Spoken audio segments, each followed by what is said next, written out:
हमरा पापा जी के दुल्हा सरकारी चाही।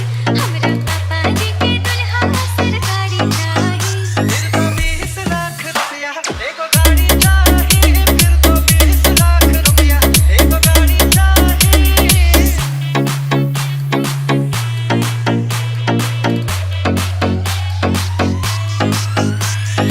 NX, DKX, NX, DKX, NX, DKX,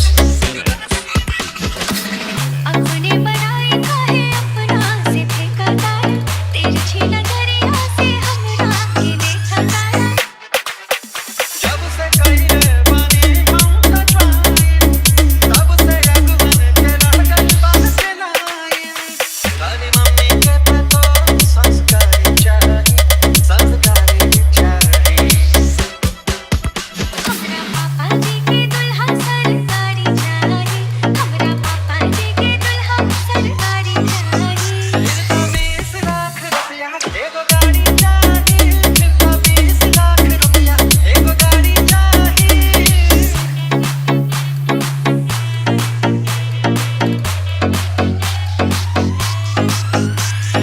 NX, DKX, NX, DKX, NX, DKX, NX, हमरो मम्मी पढ़ले बाड़ी सिटी में।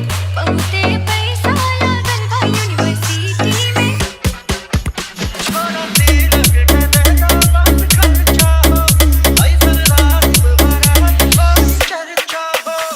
बस कन्या हमरा तोहरा लेखा प्यारी चाही, बस प्यारी चाही।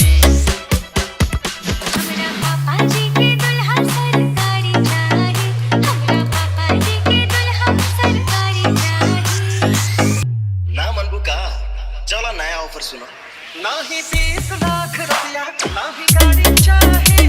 बस तोहरा लेखा कन्या संस्कारी चाही। नाही 20 NX, लाख रुपया DKX, नाही गाड़ी NX, चाही। DKX, बस तोहरा NX, लेखा कन्या संस्कारी चाही। NX, DKX, NX, DKX, NX, DKX, NX, DKX, NX, DKX, NX.